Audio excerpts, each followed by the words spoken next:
শিশু বয়সে মাদ্রাসায় গিয়ে যা দেখলাম সেটা শকিং।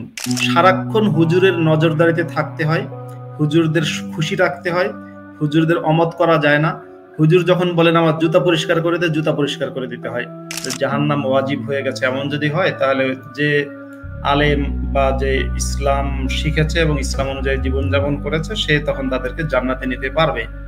আপনি কেন ইসলাম ত্যাগ করলেন, আজকের বিষয় হচ্ছে এটি। আমি তারপরেও আমাদের দর্শকবৃন্দ যারা আছেন, যারা যুক্ত হয়েছেন বা যুক্ত হবেন, আমি তারপরে জানিয়ে দিতে চাই মুফতি মাসুদ একজন মুফতি নামের শুরুতেই আছে এবং তিনি কোরআনে হাফেজ এবং ইসলাম সম্পর্কে অনেক ধারণা রাখেন এবং তিনি মসজিদের ইমামও ছিলেন, মাদ্রাসায় লেখাপড়া করেছেন এবং আলেম হয়েছেন এবং তার বাবা মারও ইচ্ছা ছিল ছেলে আলেম হবে এবং তিনি হয়েছেন। এবং তার পরবর্তীতে কেন তিনি ইসলাম থেকে দূরে সরে গেলেন সেই বিষয়টি আজকে আমাদের জানবার বিষয়। আমি মুফতি আব্দুল্লাহ আল মাসুদ আপনার কাছে প্রথমেই শুরু করতে চাই যে কথাটি আমি বলেছি এবং সবাই অনেকে হয়তো জানে আপনার সম্পর্কে এবং আপনার বিভিন্ন সময় কথাও অনেকে শুনেছেন। আপনি প্রথমে আপনার বাবা মার ইচ্ছা ছিল কি আপনি একজন আলেম হবেন এবং সেই অনুযায়ী আপনি পড়াশোনা করেছেন, এটি তো সত্য? হ্যাঁ, এটা সত্য। আমার বাবা এবং মা দুজনেরই ইচ্ছা ছিল আমি যেন আলেম হই, মাদ্রাসায় পড়ি। ইনফ্যাক্ট যারা মাদ্রাসায় পড়ে তাদের প্রত্যেকেরই মা বাবার এক ধরনের শখ থাকে যে আমাদের ছেলে মাদ্রাসায় পড়বে এবং সে ছেলে মাদ্রাসায় পড়ার পরে পরিবারের 10 জনকে নিয়ে জান্নাতে যাবে। পরিবারের কেউ যদি আপনার এমন হয় যে তার উপর, যেমন হাদিসে আছে যে কুল্লুহুম ওয়াজাবাত লাহুন নার, জাহান্নাম ওয়াজিব হয়ে গেছে এমন যদি হয়, তাহলে যে আলেম বা যে ইসলাম শিখেছে এবং ইসলাম অনুযায়ী জীবনযাপন করেছে সে তখন তাদেরকে জান্নাতে নিতে পারবে। এরকম এই ধরনের হাদিস শোনার পরে মানুষের এক ধরনের আগ্রহ থাকে যে সন্তানকে মাদ্রাসায় পড়াবো। আর তাছাড়া আমার বাবা সারা জীবন মসজিদের ইমাম ছিলেন, মানে আমি নিজে ইমাম ছিলাম তো বটেই, আমি ইমাম সাহেবের ছেলেও। তো একেবারে জীবনের শেষ দিন পর্যন্ত উনি মসজিদের ইমাম ছিলেন। তো সেই হিসেবে ওনার ইচ্ছা ছিল যে ইমামের ছেলে ইমাম হোক, সেই জন্য উনি আমাকে মাদ্রাসায় পড়িয়েছিলেন। যদিও মাদ্রাসায় পড়ার কিন্তু ইচ্ছা আমার ছিল না, আমি মাদ্রাসা থেকে অনেকবার পালিয়েছি এবং আমি দেখেছি বাংলাদেশে যারা মাদ্রাসায় পড়ে তাদের 95% হবে বা তার আশপাশে ছাত্র যারা মাদ্রাসা থেকে পালায়, বা সংখ্যাটা আরো বেশি হতে পারে, কম তো হবেই না, আরো বেশি। বা বলা যায় যখন মাদ্রাসায় যাচ্ছিলেন তখন আপনার বয়স কত ছিল? আপনার বাবা মা যখন ইচ্ছা করলেন যে আপনি মাদ্রাসায় পড়বেন, আলেম হবেন, তখন আপনার বয়স কত ছিল এবং আপনি কি বুঝেছেন যে আসলে সেটা আপনার ইচ্ছা ছিল না, মাদ্রাসা শিক্ষা ছাড়াও অন্য শিক্ষা রয়েছে? হ্যাঁ, মাদ্রাসায় যখন আমাকে ভর্তি করা হয়েছে তখন আমার বয়স ছিল 9 বছর।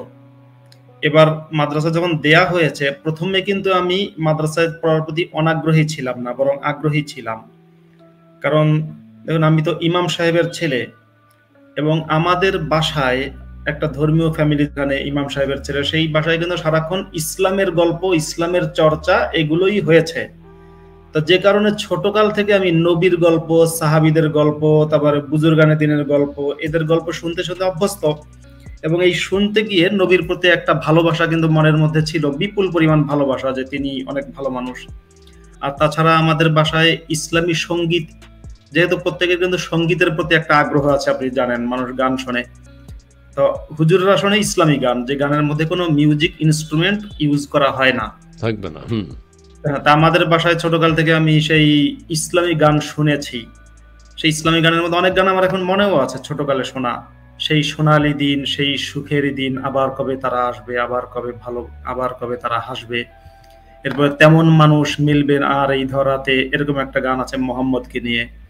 মদিনার বুলবুল নবী রাসূল আল্লাহ পাঠালেন খুশি হয়ে নিজে মাবুদ আল্লাহ।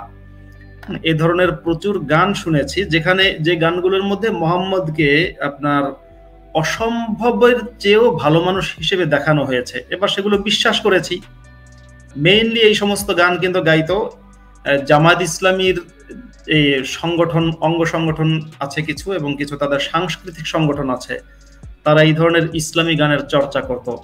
এর মধ্যে মেইন, মানে খুব বেশি বড় ভূমিকায় ছিল সাইমুম শিল্পী গোষ্ঠী নামে একটা গানের সংগঠন, মেইনলি জামাত শিবির আছে।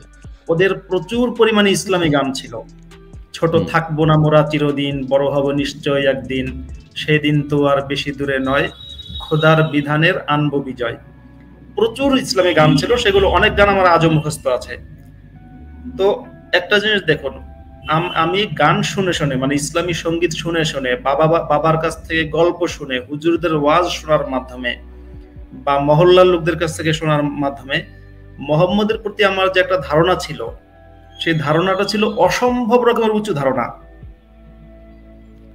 এবার আমারও ইচ্ছা ছিল আমি মাদ্রাসায় পড়বো, আলেম হব। ছোটকাল থেকে বাবা আমাকে বলেছিলেন যে তুমি মাদ্রাসায় পড়বে এবং তুমি আলেম হবা ইনশাআল্লাহ, ইচ্ছা ছিল।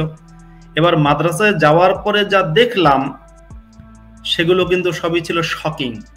শিশু বয়সে মাদ্রাসায় গিয়ে যা দেখলাম সেটা শকিং। ওটা বললে মোটামুটি মানে অনেক দিন কি লাগবে। ধরনের সেটা কি আমরা জানতে পারবো না? হ্যাঁ, নিশ্চয়ই। প্রথম যে শকিং স্টোরিটা ছিল, যে মাদ্রাসায় গেলাম, গিয়ে দেখলাম হুজুররা শুধু আমাদের পেটান কথায় কথায়, এবং আমরা ছিলাম এক ধরনের, মাদ্রাসায় যাওয়ার পরে মনে হলো যে আমরা প্রিজনার। মানে মাদ্রাসা যখন গেলাম কিছুদিন না, মানে মনে হয় 2-1 দিনের মধ্যেই মনে হলো আমি জেলখানায় বন্দী হয়ে গেছি। আমি জেলখানায় বন্দী আসামির মতো। সারাক্ষণ হুজুরের নজরদারিতে থাকতে হয়, হুজুরদের খুশি রাখতে হয়, হুজুরদের অমত করা যায় না। হুজুর যখন বলেন আমার জুতা পরিষ্কার করে দে, জুতা পরিষ্কার করে দিতে হয়। হুজুর যখন বলেন আমার বিছানা পরিষ্কার করে দে, করে দিতে হয়। হুজুরের কাপড় ধুয়ে দিতে হয়, হুজুরের মাথায় তেল দিয়ে দিতে হয়, হুজুরের পায়ে তেল মালিশ করে দিতে হয়। এগুলো মাদ্রাসায় তখন ছিল, এখন নেই, ব্যাপারটা তা না। আজকের দিন পর্যন্ত এগুলো কিন্তু কওমি মাদ্রাসায় চলে, এবং এগুলোকে আবার হুজুররা আমাদের উৎসাহ দেওয়ার জন্য, এগুলো তো মুফতি মাসুদ, এখানে তো একটা কথা বলি, এগুলো তো শিক্ষকের মর্যাদা বা গুরুজনের মর্যাদা দিতে গেলে কিছু কিছু এরকম সেবা যত্ন করতে হয়। এটা তো আমরা ছোটবেলায় দেখেছি, সকল শিক্ষা প্রতিষ্ঠানে আছে শিক্ষকদেরকে শ্রদ্ধা করা।